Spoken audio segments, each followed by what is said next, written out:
Oke, Assalamualaikum warahmatullahi wabarakatuh. Waalaikumsalam warahmatullahi wabarakatuh. Terima kasih, saya apresiasi untuk teman-teman semuanya yang sudah menyempatkan waktu di hari liburnya untuk tetap belajar, yang sedang berada di KPPS, yang ini tadi curhat karena sedang proses penghitungan suara. Terima kasih untuk tetap bisa hadir di Meet ini untuk bisa berbagi informasi, dan juga teman-teman yang lainnya yang mungkin sedang hari ini ada agenda jam kuliah yang lain atau pekerjaan yang lainnya. Dan untuk minggu ini teman-teman semuanya, karena saya lihat kalender dan ternyata sudah di pekan ke-15, tidak terasa 15 minggu sudah kita lalui meskipun kita belajar dari rumah. Dan untuk terminasi terakhir kali ini, saya mengajak salah seorang sahabat baik saya. Beliau adalah Ibu Lila Maturiska Ayu Asfarina, seorang ibu dengan 2 orang anak, dan beliau adalah psikoedukator dan juga concern terhadap kesehatan mental. Nah, kita hari ini akan berbagi tentang burnout dan juga prokrastinasi. Jadi untuk teman-teman yang pengen curhat colongan juga diperbolehkan. Nanti kita ini basicnya sharing begitu ya teman-teman. Jadi jangan merasa minder atau underestimate begitu. Jadi kalau teman-teman punya pertanyaan unek-unek ataupun hal yang lainnya tentang permasalahan diri sendiri, kelompok kecil, kelompok besar, boleh nanti kita bisa sharing bersama-sama di sini. Oke, kita sapa dulu Ibu Lila.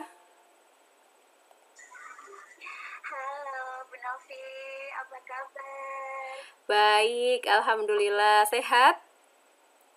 Alhamdulillah. Gimana? Udah nyoblos hari ini? Iya, kota Kediri nggak ada coblosan sih, alhamdulillahnya. Coblosannya. Ya teman-teman berarti juga banyak yang jadi panitia coblosan ya? Iya, lumayan ya. Oke. Mudah-mudahan hasilnya sesuai dengan apa yang menurut Allah baik ya teman-teman ya, apapun nanti deh. Jangan-jangan ada yang golput nih.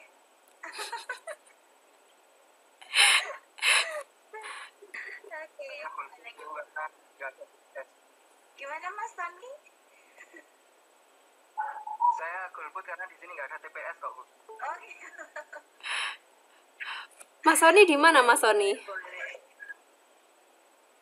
Aslinya dari mana? Di Jombang, Bu. Di Jombang nggak ada pilihan loh. Oh. Juga dapat serangan fajar loh, Mas.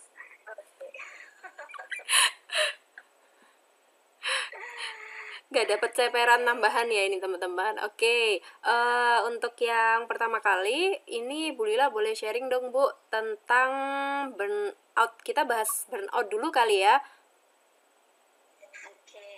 Oke, burnout ini apa sih Bu?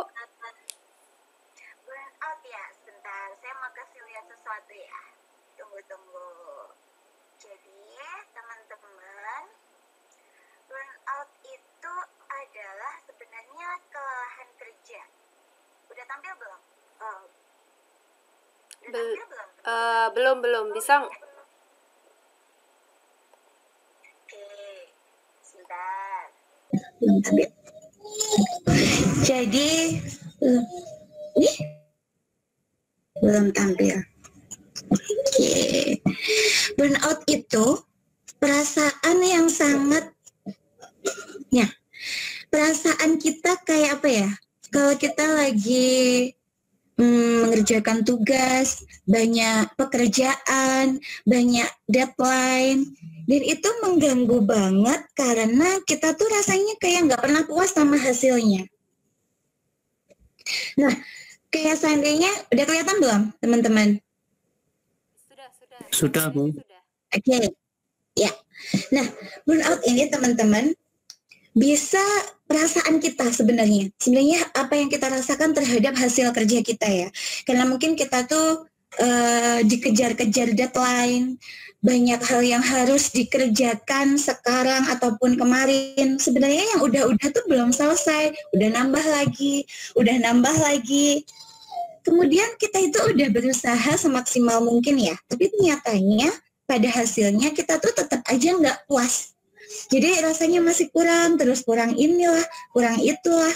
Padahal tuntutan itu biasanya juga terjadi dari diri kita sendiri, bukan orang lain, belum tentu dari orang lain, belum tentu ya. Nah, kedua, kita tuh bosan banget gitu. Bosan banget sama apa yang kita lakukan. Kayak gitu aja ya. Ngerjain melulu, kemudian ditagih melulu, nanti ada lagi, belum selesai masih nambah lagi. Jadi kayak monoton banget sih, nggak ada tantangan, nggak ada yang kreatif, gitu-gitu aja. Nah, itu juga bisa namanya burnout. Capek, kemudian males, kemudian rasanya nggak selesai-selesai, tetap kurang, itu burnout. Jadi kalau kita biasanya burnout ini hubungannya sama pekerjaan atau tugas deh. Kalau teman-teman mahasiswa biasanya tugas-tugas ya.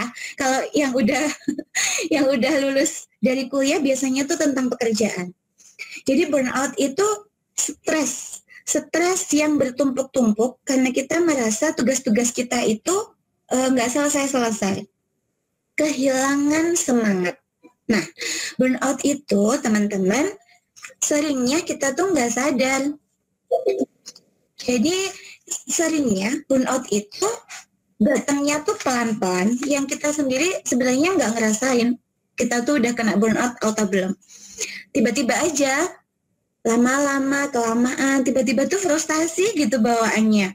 Frustasi itu karena kita udah kehilangan semangat, kehilangan motivasi. Kenapa sih aku harus ngerjain ini sampai selesai? Apa sih gunanya buat aku gitu. Jadi nggak ada hal-hal yang membuat kita itu semangat untuk mengerjakan dengan sebaik-baik. Kalian ngerasa gitu nggak, teman-teman? Iya, Bu. Ya. Jadi sebenarnya kalau menurut WHO ya, burnout itu stres kronis yang sebenarnya udah bertumpuk-tumpuk sekian lama dan kita belum berhasil mengelolanya nih teman-teman. Jadi capek jiwa raga, jiwa raga gimana ya? Capek fisik, capek hati, capek pikiran terutama. Soalnya bikin overthinking. Aduh, kok nggak beres-beres sih? Aduh, lagi. Halah, ya wes. Jadi kalau burnout itu kita ngerasa fisiknya capek, emosinya terkuras karena kita tuh kayak ngerasa banyak waktu untuk mengerjakan tugas terus sampai nggak punya waktu untuk jeda, nggak punya waktu buat me time, nggak punya waktu buat nge-game. Karena semua emosi kita, tenaga kita curahkan sepenuhnya untuk mengerjakan tugas kita. Nah,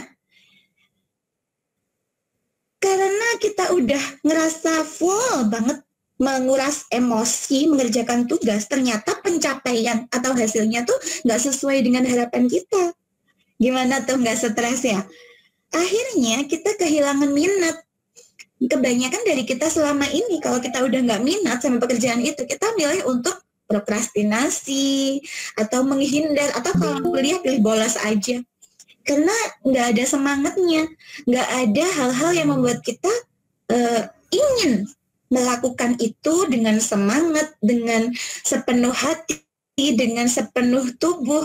Jadi tidak ada dorongan yang membuat kita merasa harus melakukan itu dengan sebaik-baiknya karena kita capek. Karena kita merasa capek dengan itu. Nah, gitu teman-teman. Kalau kalian ngerasanya gimana? Gitu juga nggak sih?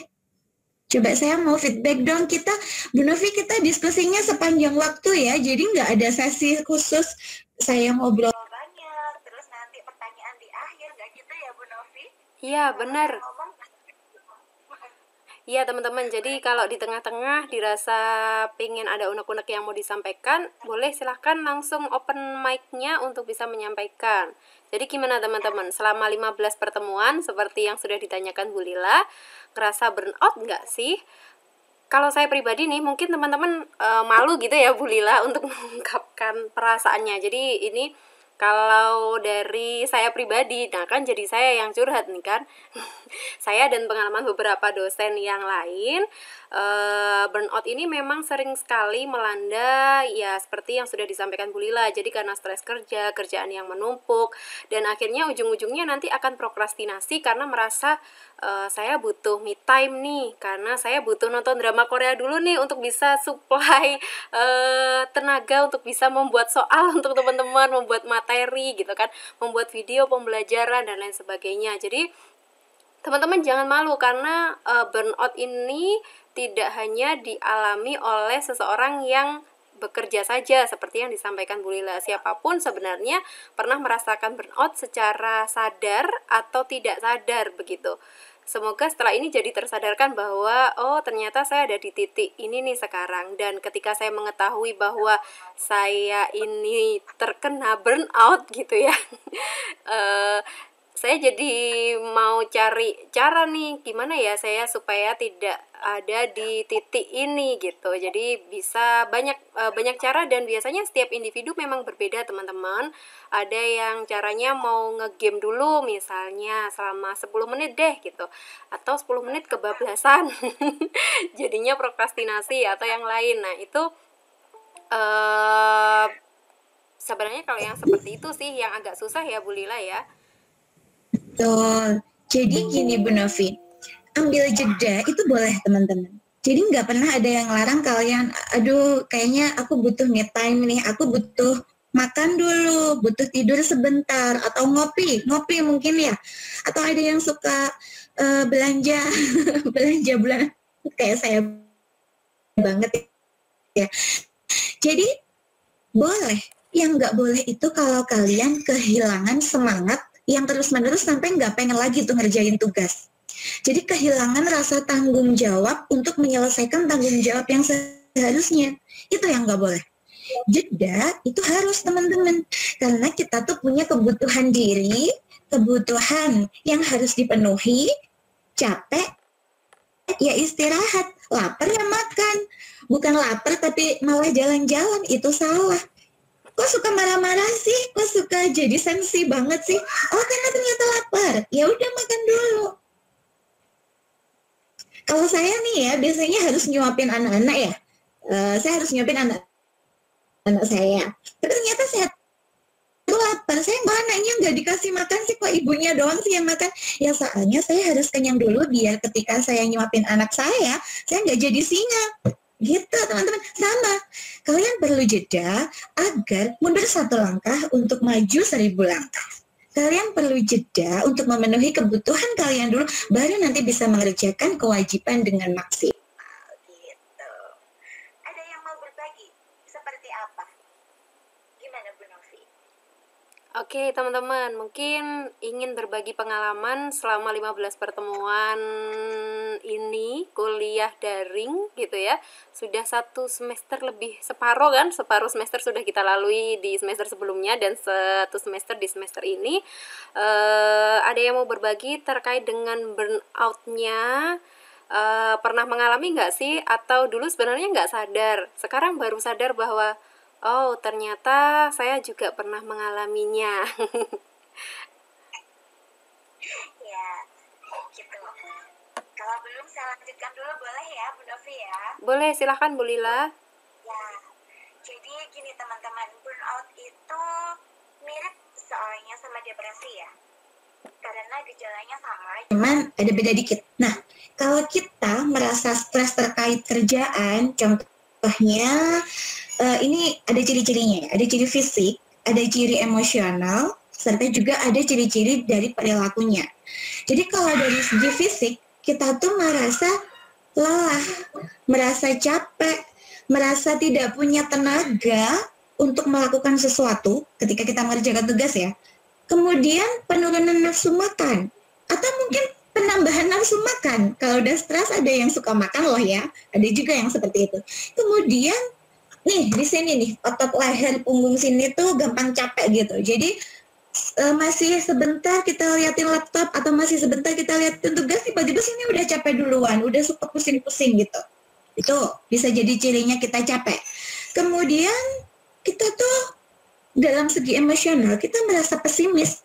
Jadi pesimis itu gini, aku kok nggak bisa sih ngerjain itu aja kayak gitu, aku kok nggak semangat sih ngerjain itu aja, loh itu mudah, kenapa sih hasilku selalu nggak maksimal, atau kenapa sih orang tuh ngelihatnya salah mulu gitu.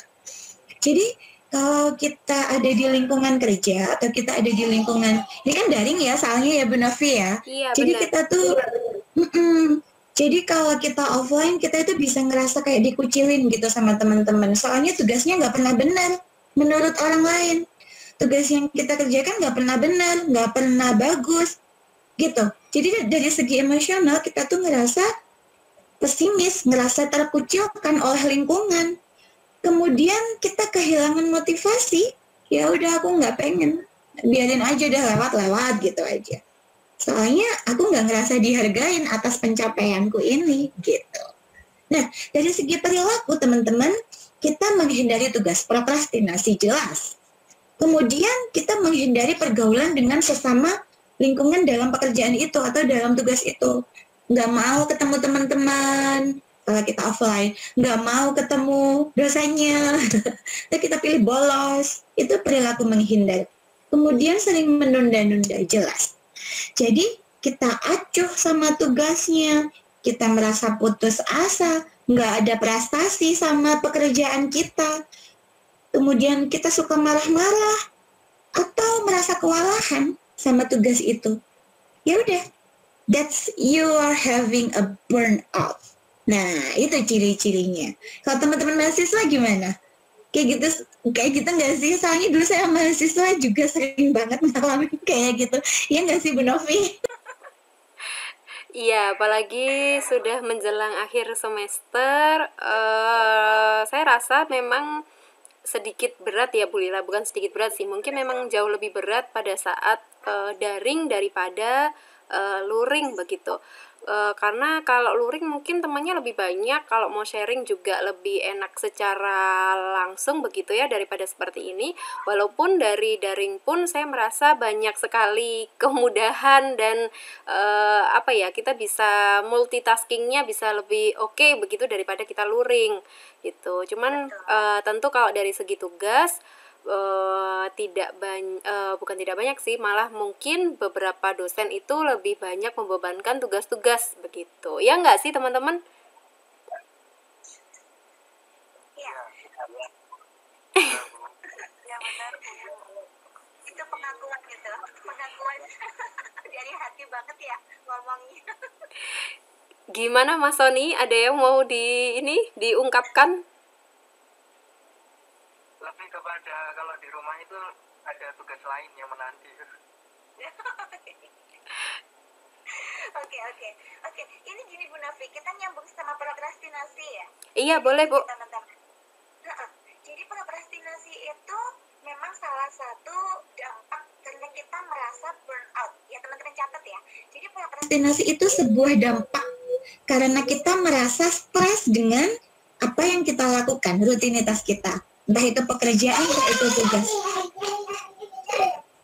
Maaf ya, ada distraksi. Oke.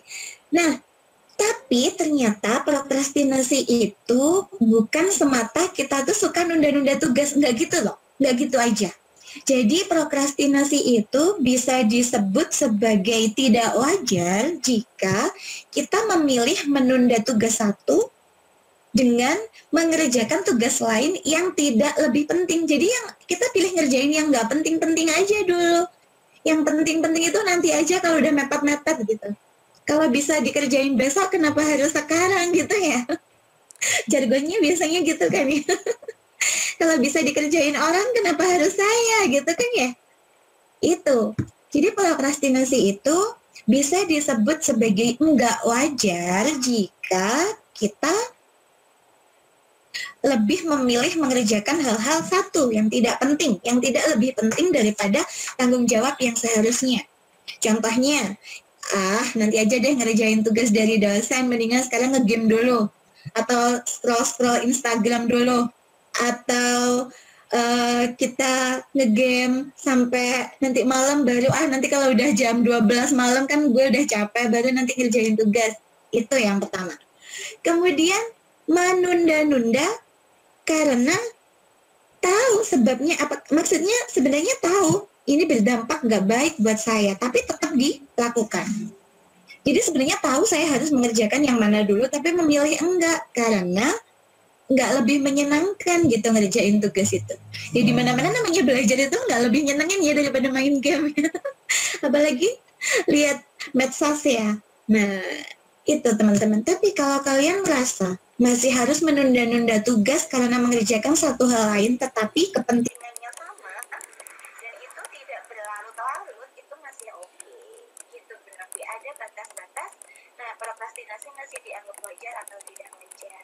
Itu Novi dan teman-teman. Oke, jadi teman-teman, kira-kira sampai di sini prokrastinasi yang ada di diri kalian masih wajar atau sudah kurang ajar ini? Kalau misalnya, memang kalau di akhir semester pasti tuntutannya jauh lebih besar begitu ya teman-teman. Seakan ada hujan badai yang memang tiba-tiba datang menghampiri diri kalian sendiri. Cuman memang ketika kita tidak bisa mengelola dengan baik, nanti kalau udah awalnya burnout, lanjutnya ke prokrastinasi, ya bisa-bisa nanti ini ya yang ada di slide PPT-nya Bu Lila ini terkait dengan bagaimana kita mengelola keempat hal ini supaya nantinya teman-teman tidak mengalami kesulitan belajar dalam berbagai mata kuliah yang sedang kalian tempuh di semester ini. Oke, jadi kita sekarang masuk gimana cara mengatasinya ya teman-teman ya. Ini ada banyak banget, jadi Bu Lila mau kasih tips and tricks. Jadi gini ya, kalian kan masih muda ya teman-teman ya. Jadi kalian tuh pasti punya imajinasi yang lebih bebas, punya waktu yang lebih banyak untuk memutuskan sesuatu terkait untuk diri kalian sendiri ya.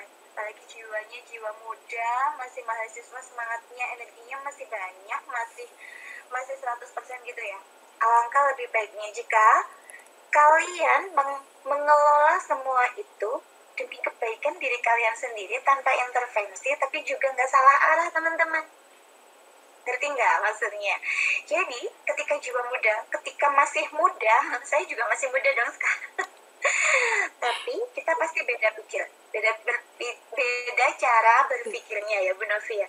Jadi kalian tuh masih muda, masih banyak waktunya, tapi kalian tuh harus tahu bahwa waktu yang masih banyak itu selama ini sudah digunakan untuk hal-hal yang benar atau belum nggak sih gitu. Oke, sebelum sampai di situ saya mau mulai dari sini dulu deh. Cara mengatasi burnout. Prokrastinasi tadi itu kan dampak ya Bu Novi ya. Nah, karena itu kita harus mengatasi akarnya dulu, akar masalahnya apa.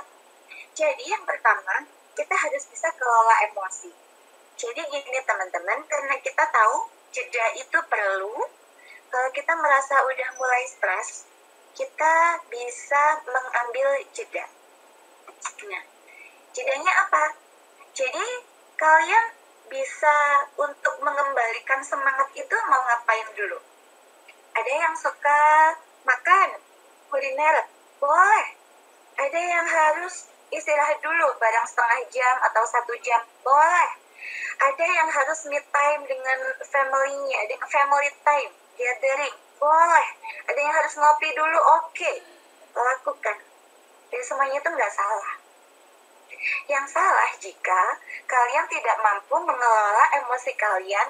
Kalau terlalu stres, aku jeda nih, habis jeda terlalu senang, jadi diterus-terusin aja, hilang deh jadinya. Emosinya masih kurang. Nah, terlalu stres, pengen mengalihkan kepada hal-hal yang lebih menyenangkan. Tetapi ketika udah nyenengin pada hal yang nyenengin, kesenangan banget. Nah, ini di sini teman-teman. Jadi kalian harus punya skala.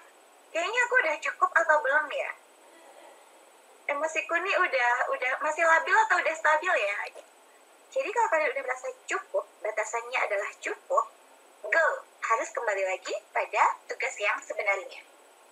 Ada yang mau ditanyain sampai di sini, teman-teman?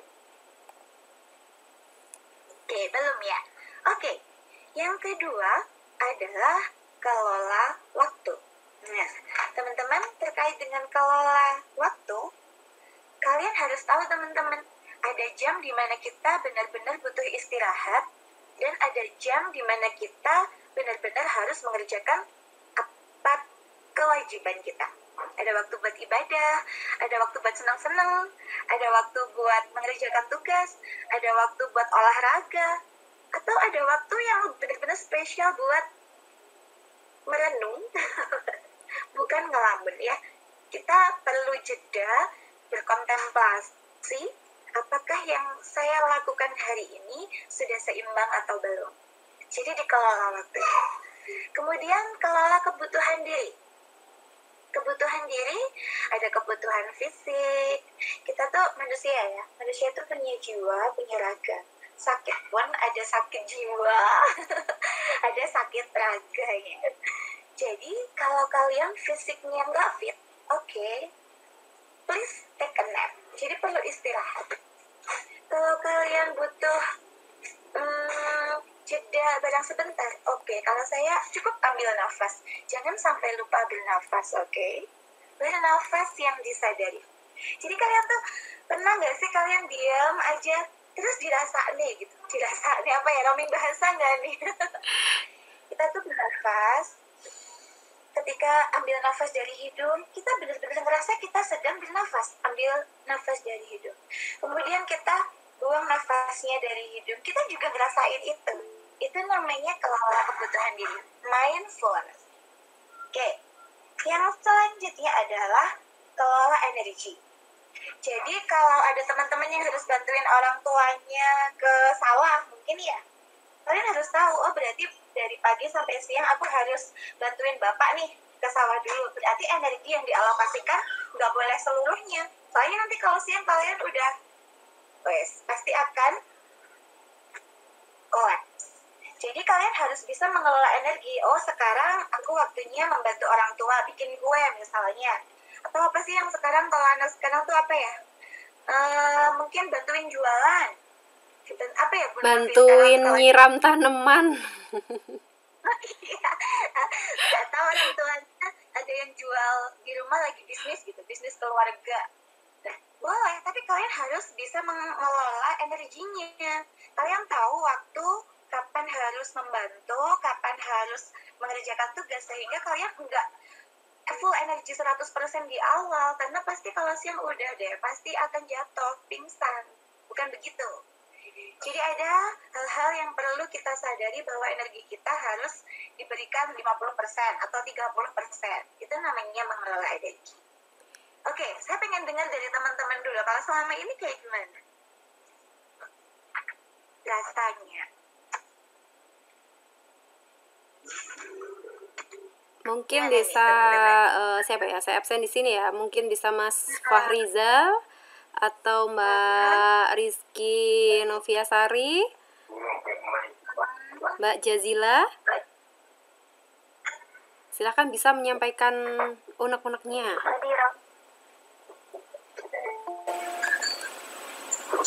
Yang selama ini, kalau dari pengalaman saya nih Bu Lila, bersama dengan teman-teman yang pernah cerita begitu ya, atau sempat mengalami gitu kan, ada memang beberapa teman-teman yang cerita kalau sebenarnya daring ini seperti yang disampaikan Mas Sony tadi, kalau di rumah itu punya pekerjaan yang lain selain kuliah gitu.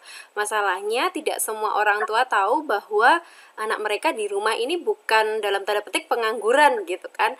Memang tugas sebenarnya kuliah, tapi tempat sekolahnya pindah di rumah gitu. Cuman banyak orang tua yang masih berpikiran bahwa ketika anak di rumah ini ya memang mereka sepenuhnya milik orang tua gitu kan.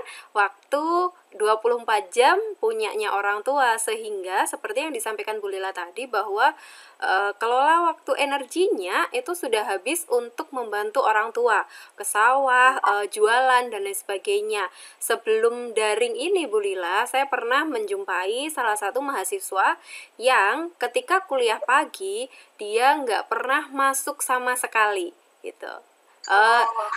Tersangkanya nggak ada di sini sih sebenarnya, tapi kalau di sini ada yang merasa sih alhamdulillah gitu. Tersangkanya kebetulan nggak ada di kelas ini gitu. Jadi pernah saya dapat jam 7 pagi begitu teman-teman dan Bu Lila. Jadi si X ini nggak pernah masuk gitu kan. Ketika saya tanya, teman-temannya nggak ada yang tahu ini anak kemana gitu. Masa sih satu kelas 40 mahasiswa nggak ada yang tahu ini kabar dari temannya kemana.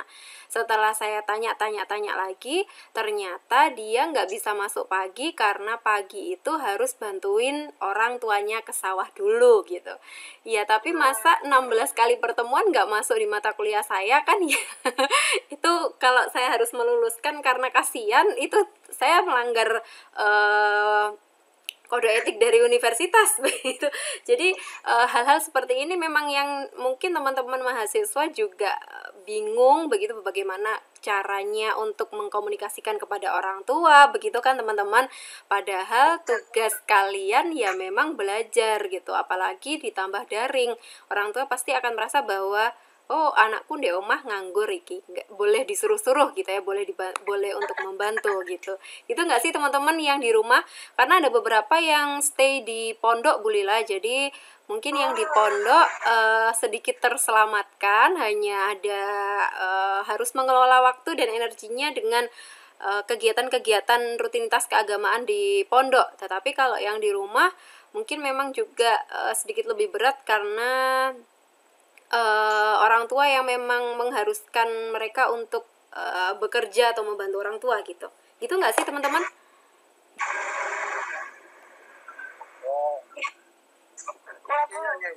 Ya Bu, benar. merasa kena semua nih. 90%.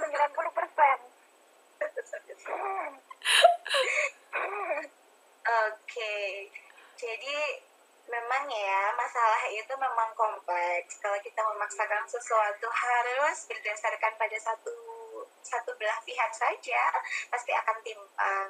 Tapi begini teman-teman, jadi daring kebetulan saya juga sedang mendampingi suami saya juga sedang kuliah, jadi saya tahu kesibukan sebagai mahasiswa itu seperti apa gitu. Jadi teman-teman kalau memang mengalami kesulitan dalam berkomunikasi dengan orang tuanya tentang apa tanggung jawab kalian selama kuliah daring ini, menurut saya bukannya itu seni berkomunikasi ya. Jadi disinilah kalian mencoba untuk sejauh mana sih kemampuan bernegosiasi gitu. Jadi bukan memaksakan orang tua harus mengerti juga, bukan. Tetapi di sini kita memperbesar daerah penawaran kita. Jadi ada waktu-waktu di mana aku milik Bapak Ibu sepenuhnya, gitu. Dan ada waktu di mana saya memang harus mengerjakan tugas dan ini demi kebaikan Bapak Ibu juga loh. Gitu. Jadi kita bisa ngomong baik-baik begitu, kita bikin jadwal. Nah, jadi kalau pagi seandainya saya harus membantu Bapak ke sawah, oke. Saya akan membantu Bapak ke sawah pagi hari, tetapi di jam 6:30 saya harus meninggalkan sawah untuk pergi kuliah atau untuk ikut kuliah daring. Dan saya pikir ketika orang tua tahu alasannya yang jelas apa, masa ya nggak boleh. Masa juga begitu kan juga enggak ya teman-teman. Jadi sebenarnya orang tua itu hanya butuh bukti sih teman-teman. Jadi nggak perlu banyak Bapak aku ini ya, aku itu ya gitu. Jadi kita harus benar-benar memperlihatkan bahwa kita nggak ngomong ngasal gitu. Kita benar-benar harus mengerjakan tugas sebagai tanggung jawab kita sebagai anak kuliah, sebagai mahasiswa. Dan ada waktu-waktu di mana bapak dan ibu bebas menyuruh saya gitu. Tapi saya juga mohon waktu di mana saya harus beristirahat. Gitu. Itu soal komunikasi aja. Gitu. Kalau kalian begitu nggak sih? Maksudnya apakah masalahnya lebih sulit daripada itu? Gimana? Ibu ingin menyumbangkan suara. Boleh, silakan Mbak Wulan ya. Jadi begini, kalau dari saya, maksudnya permasalahan saya itu kadang saya sudah bilang ke orang tua, bapak, ibu, ini jadwalnya saya kuliah. Tapi kan kedua orang tua saya nggak tahu jadwal saya aslinya itu jam berapa saja, kan nggak tahu Bu. Dan saya nggak mungkin ini loh jadwal saya gitu, karena saya juga sungkan itu sama orang tua kalau tiba-tiba saya disuruh ini dong sama lakuin ini, terus saya tolak, Bu, bentar, gini masih kuliah atau gimana, kan saya kadang sungkan kalau sering menolak perintah gitu loh Bu. Nah, kalau kayak gitu solusinya gimana Bu? Maksudnya ya kan karena orang tua juga tidak tahu waktu kita kuliah itu kapan saja, terus kalau mau nolak sering nolak juga sungkan gitu Bu. Oke Mbak Wulan, bagus sekali ya. Terima kasih pertanyaannya. Ini gimana Bu Novi, mau jawab dulu atau langsung saya jawab atau gimana Bu Novi? Boleh Bu Lila dulu, nanti saya tambahkan. Oke, jadi Mbak Wulan, jadi saya juga pernah menjadi mahasiswa, jadi saya paham betul bagaimana perasaan Mbak Wulan ketika dihadapkan dengan orang tua yang minta tolong ya sama kita, tapi kita juga punya kewajiban yang lain terhadap dosen kita sebagai mahasiswa. Ya, ini pasti sulit. Jadi begini Mbak Wulan, orang tua kan pasti juga tidak hafal. Hari Senin Mbak Wulan kuliah pukul berapa sampai berapa, kemudian jam keberapa sampai keberapa, pasti tidak hafal. Udah ada saya yakin, pasti nggak hafal. Jadi kalau dipaksa untuk mengingat-ingat, lo kan kemarin aku harus ngomong Bu, kemarin aku sudah bilang Pak, kalau besok aku kuliah jam segini, nah nanti kesannya akan menjadi pula perkara ya, salah paham ya. Nah, jadi kalau menurut saya, gimana kalau Mbak Wulan setiap pagi itu membuat jadwal. Jadi ada namanya kesepakatan harian. Kalau pagi, Ibu, hari ini saya akan mulai kuliah jam ini, dijelaskan dulu. Briefing setiap pagi. Iya, briefing setiap pagi. Jadi dijelaskan dulu. Oh iya. Saya yakin setengah jam kemudian atau 1 jam kemudian pasti lupa. Ya memang begitu, karena yang difikirkan orang tua atau yang dikerjakan orang tua itu kan banyak sekali, nggak hanya inget sama anaknya terus gitu kan ya. Jadi hanya 30 menit kita pura-puranya minta izin lah ya, Ibu saya mau kuliah jam ini sampai jam ini. Kita posisikan walaupun kita di rumah harus belajar daring, kayak kita mau belajar kuliah di luar aja, kita kan berangkat pamit, minta uang saku ya kalau dari rumah ya, kalau sekolah dulu. Jadi kita posisikan daring ini sama seperti dulu, tetap hanya raga kita tetap ada di rumah gitu. Jadi kita mohon pamit, kita mohon izin, nanti sampai jam segini saya masih harus kuliah, jadi saya mohon maaf jika tidak bisa memenuhi permintaan Bapak dan Ibu. Kalau seperti itu bagaimana Mbak Wulan?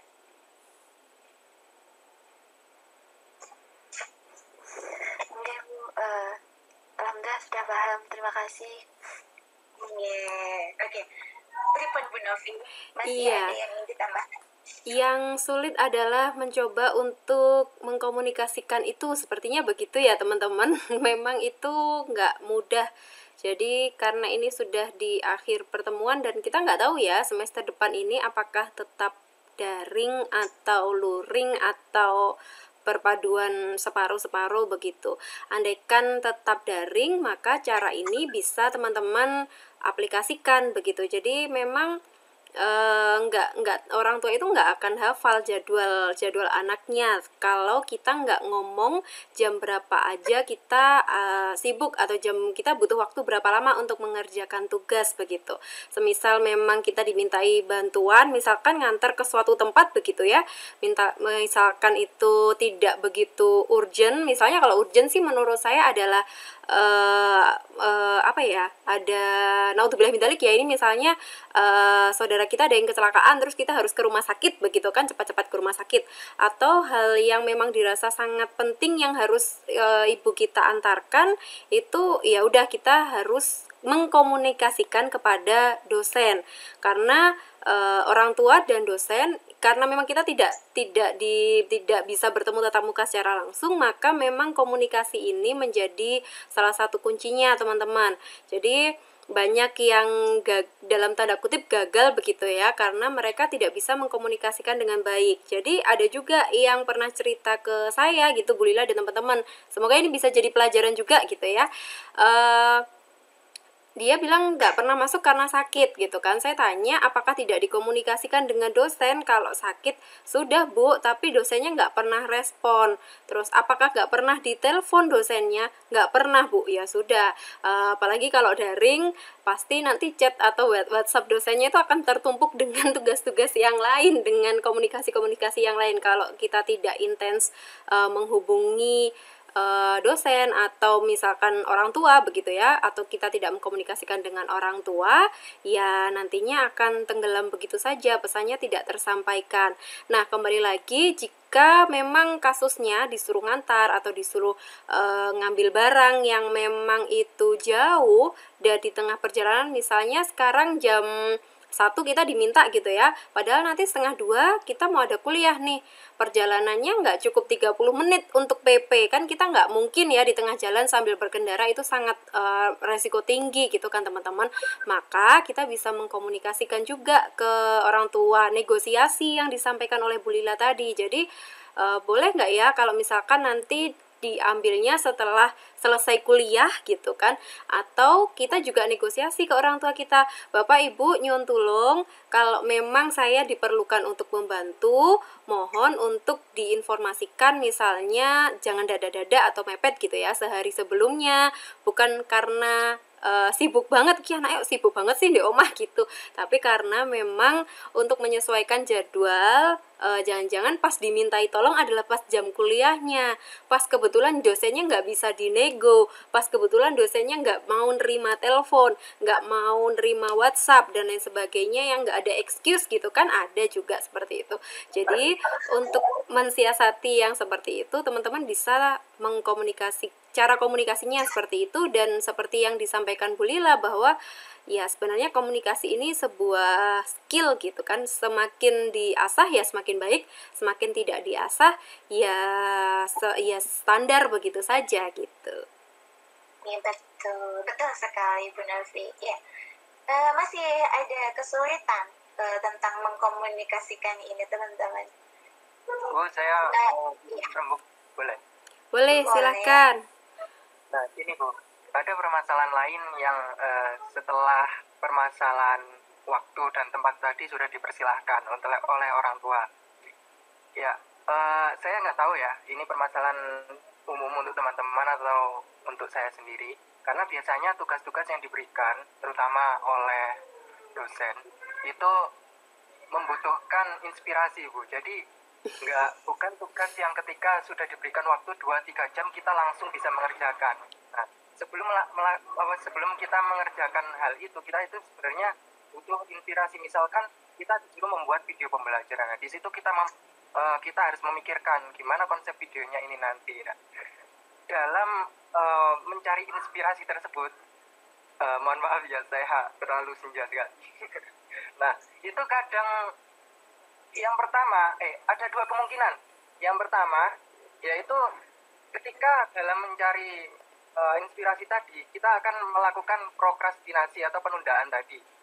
Lalu yang kedua, bisa saja nanti akan dihamburkan atau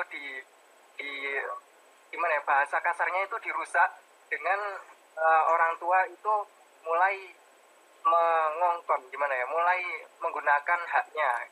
Nah, seperti itu, Bu. Iya, paham Mas.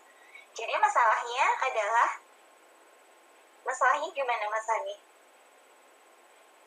Permasalahannya yaitu ketika ya waktu yang diberikan itu kadang tidak selonggar yang dipikirkan gitu loh, Bu. Jadi misal diberi waktu 2-3 jam, sebenarnya itu belum cukup untuk menyelesaikan sebuah tugas. Nah, ketika belum cukup, nanti akan molor sampai besok lagi itu masih memikirkan hal yang sama. Oke, baik. Gimana Bu Novi? Oke. Sebagai dosen yang memberikan tugas ini harus bertanggung jawab ini. Bagaimana ini alokasi waktunya ini? Alhamdulillah sepertinya bukan tugas saya, Bu Lila. Ya, karena saya paham tugasnya teman-teman banyak sekali. Jadi kalau saya pribadi sih kalau berikan tugas harus bertanggung jawab gitu kan. Kalau memang pada dasarnya sepengetahuan saya begitu ya Mas Sony dan teman-teman semuanya, kalau dosen memberikan tugas itu sudah disesuaikan dengan tingkat kepemahaman mahasiswanya sanggup nggak ya gitu ya. Misalnya dikasih waktu satu deadline-nya 2-3 jam, oh ternyata nggak cukup nih, kayaknya 2-3 jam nggak mampu nih mahasiswa, akhirnya diperpanjang lagi gitu kan. Tapi memang ada beberapa dosen yang tipikalnya adalah kalau tidak dikumpulkan ya sudah wassalam gitu ya, tanpa ada negosiasi. Ada juga dosen yang tipikalnya ya seperti yang sudah disampaikan Mas Sony tadi. Jadi pintar-pintarnya kita aja sih kalau memang seperti itu. Kembali lagi kita harus mengutamakan tugas itu tadi, karena selain deadline-nya yang hanya 2-3 jam begitu, tetapi itu yang membutuhkan waktu berpikir yang lebih banyak dari tugas yang lain begitu kan. Misalnya sama-sama dikumpulkan jam 10 nih, misalnya tugas saya dan tugas dosen X gitu kan, sama-sama dikumpulkan tugas jam 10, tugas saya tinggal separuh jalan, tetapi si dosen X ini belum sama sekali dan kalian membutuhkan waktu yang lebih lama, maka ya kalian harus pintar mengelola itu tadi waktunya, bahwa harus oke, sekarang harus switch pikiran, tenaga dan lain sebagainya untuk ganti tugas gitu. Nanti kalau itu sudah selesai, ternyata tugasnya Bu Novi sudah jam 10 belum selesai, nah itu berarti kalian tinggal memikirkan bagaimana caranya negosiasi dengan Bu Novi gitu. Kalau saya sih seperti itu. Ada tambahan dari Bu Lila? Wah, ini dosennya baik sekali ini. Kalau udah Bu, saya udah cuman segini nggak apa-apa ya Bu, karena soalnya masih ada tugas lanjutan nih Bu. Ya saya bisanya segini aja nggak apa-apa ya Bu Novi gitu. Boleh lah teman-teman. Kalau saya sih boleh, tapi ini sih Bu Lila, kalau mundur berarti ya konsekuensinya ya nilainya nggak akan sama dengan teman-teman yang berusaha mengerjakan tepat waktu gitu aja sih. Selama nilai itu belum terupload di Siakat, kalau saya ya selama nilai itu belum terupload di Siakat atau saya belum menyerahkan nilai itu ke pihak akademis kampus, maka silahkan mengumpulkan, tapi ya jangan berharap nilainya sama dengan teman-teman yang sudah mengumpulkan tepat waktu gitu. Aduh, mudah-mudahan dosen setipe Bu Novi ini diperbanyak ya. Jadi selain kita harus mengerjakan tugas yang sangat akademik itu, kita juga ikhtiarnya berupa negosiasi sama beliau yang bersangkutan. Baik sekali Bu Novi. Jadi gini teman-teman, betul sekali itu tadi adalah penjelasan real dari dosen. Nah, kalau saya teman-teman sebagai orang yang dibebani tugas gitu ya sama orang lain, jadi kita tuh harus fokus sama apa yang bisa kita kendalikan. Oke. Kita harus selalu memaksimalkan apa yang bisa kita lakukan untuk mendapatkan hasil yang terbaik yang kita mampu. Nanti apakah itu nilainya A, nilainya B, nilainya C, atau jangan sampai lebih dari itu sudah perkara hasil dan itu sudah di luar kendali kita teman-teman. Saya yakin kalau kita sudah fokus dengan apa yang bisa kita lakukan untuk perkara yang di luar yang kita lakukan, itu sudah tidak akan menjadi beban. Jadi ketika saya sudah umpamanya tadi membuat video pembelajaran yang kayaknya butuh waktu 2 jam atau 3 jam, kita belum cukup untuk mencari ide gitu ya. Oke, karena waktunya sudah mepet dengan deadline, ya lakukan semampu apa yang kalian dapatkan. Jangan, oh masih kurang nih, masih harus merenung lagi, masih harus mencari ide lagi. Bukan begitu. Jadi karena kita ini manusia kan ya, kita cuma hamba. Jadi kita nggak bisa mengendalikan alam ini atau orang lain, manusia itu seperti apa yang kita mau. Kita bukan Tuhan, kaos gitu ya. Jadi kita nggak bisa merasa istimewa bahwa semua orang itu sesuai dengan apa yang kita mau, atau hal-hal yang di luar jangkauan kita itu bisa seperti apa yang kita harapkan. Jadi kalau kalian merasa waktu mengerjakan, waktu untuk memulai mengerjakan tugas itu kurang, udah lakukan saja. Jangan tetap berpikir gue mau apa ya sekarang, bukan begitu. Kita tuh terlalu banyak berpikir mungkin teman-teman, karena kita mau hasilnya oke kan. Nah itu juga jadi beban. Jadi kita itu kurang melakukan apa yang kita pikirkan. Ekspektasinya ketinggian gitu. Yang kita pikirkan tuh kebanyakan gitu. Kita nggak take action karena kita ingin apa yang kita lakukan tuh pasti baik, pasti bagus, hasilnya maksimal, padahal semua itu di luar kendali kita. Nah jadi untuk Mas Sony, kalau seandainya ada 2 tugas yang tadi ya mepet, deadline-nya barengan kayak yang dijelaskan Bu Novi, mana yang mau Mas Sony kerjakan dulu? Kalau saya tipikal orang yang mau melakukan tugas dari yang saya pikir mudah dulu. Oke, saya lakukan itu, selesai. Kalau sama Bu Novi ternyata boleh nego, Bu maaf, karena waktunya deadline saya sudah mengerjakan semaksimal saya. Bukan berarti asal-asalan juga ya teman-teman. Dosennya pena. Nggak gitu juga kan. Jadi saya melakukan apa yang saya mampu, sebaik mungkin, sepenuh hati, sepenuh tubuh, sehingga ketika saya nanti menegokan dengan Bu Novi, saya yakin saya sudah melakukan semaksimal yang saya bisa. Baru kita go pada tugas selanjutnya, dan kita pun juga melakukan tugas yang selanjutnya dengan sepenuh hati dan sepenuh tubuh. Gitu, Mas Sony. Gimana Bu Novi? Oke, terima kasih Bu Lila. Adakah pertanyaan lagi teman-teman? Karena saya settingnya sampai jam 1.30 ini tadi. Kurang 1 menit countdown gitu ya. Mungkin kalau ada pertanyaan, ada unek-unek, silahkan nanti teman-teman bisa sharing di grup kelas. Jadi grup kelas itu tidak saya bubarkan sebelum nilainya sudah keluar gitu ya. Jadi nanti silahkan kalau ada kendala dan lain sebagainya bisa di chat di grup kelasnya masing-masing. Terima kasih untuk Bu Lila yang sudah menyempatkan waktu siang hari ini, sudah saya repoti di tengah-tengah istirahat siangnya. Dan untuk teman-teman semuanya, terima kasih di tengah-tengah kesibukan membantu orang tua, melaksanakan tugas jadi KPPS dan lain sebagainya, teman-teman tetap bisa hadir di sini. Ini tadi saya record, semoga recordnya bisa tersimpan secara utuh dan bisa tersimpan di Google Drive. Jadi teman-teman kalau mau butuh informasi lebih lanjut atau tadi lupa, Bu Lila tadi ngomong apa ya, agak skip karena sinyalnya hilang, terlempar keluar. Jadi teman-teman bisa melihat kembali tayangan ini. Semoga apa yang Bu Lila sampaikan bermanfaat untuk teman-teman. Dan ingat sudah akhir semester, ternyata 15 pertemuan itu waktu yang lama atau sebentar ya? Menurut saya kok sangat sebentar ternyata. Mungkin bagi mahasiswa sangat lama sekali, terutama pembelajarannya daring. Tapi meskipun seperti itu, semoga ini semuanya bisa membawa manfaat dan teman-teman semuanya tetap semangat menuntut ilmu karena Allah tentunya, dan semoga ilmu yang didapatkan di semester ini, mata kuliah apapun itu, bisa bermanfaat untuk teman-teman semuanya nantinya. Ingat teman-teman, karena kita nggak tahu ya ilmu ini bermanfaatnya kapan. Kadang tuh kita baru ngerasa ilmu yang kita peroleh selama kuliah itu setelah nanti kerja, setelah nanti kita menjadi orang tua, setelah nanti apapun itu, mungkin malah setelah nanti teman-teman sudah menjadi kakek nenek begitu, baru tahu oh iya ya dulu ternyata guru SD ku ngajarin ini untuk apa gitu. Jadi tetap semangat menuntut ilmu dan dikerjakan tugasnya sesuai dengan kemampuannya, sesuai dengan apa yang bisa kalian kendalikan, tetapi tidak asal-asalan. Terima kasih. kasih untuk siang ini. Saya mohon maaf selama 15 kali pertemuan saya tidak bisa menemani kalian dengan optimal, dan terutama di 1 bulan terakhir ini saya mohon maaf sebesar-besarnya.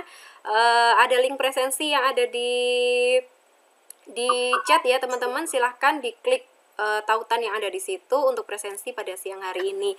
Terima kasih. Assalamualaikum warahmatullahi wabarakatuh. Teman-teman bisa meninggalkan kalau sudah presensi bisa meninggalkan room ini ya. Waalaikumsalam warahmatullahi wabarakatuh. Waalaikumsalam warahmatullahi wabarakatuh. Waalaikumsalam warahmatullahi wabarakatuh.